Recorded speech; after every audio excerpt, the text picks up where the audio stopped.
বাজি উল্টা পাল্টা বলতা এইবারে মালটাকে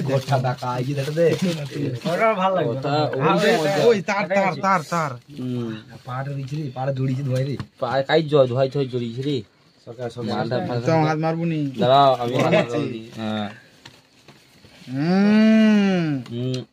এবারে ভিডিও বন্ধ করো মালটা দেখো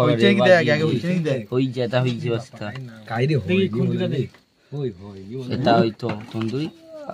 হয়নি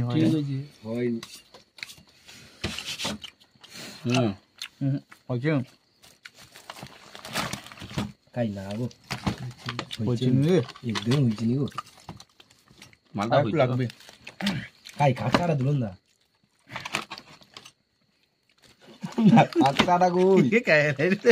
আরে অর্বা তুই আর কি করবো হাড়টাকে ভাঙতে সময় লাগবে না গোটে কাঁচা হাড়া মাংস সিদ্ধ হয়ে বয়েল হয়েছে গোটে কাঁচা হাড়া এটা মা দেখি মশলাটা কাঁচা আছে ওইটা বেশি হয়ে যায়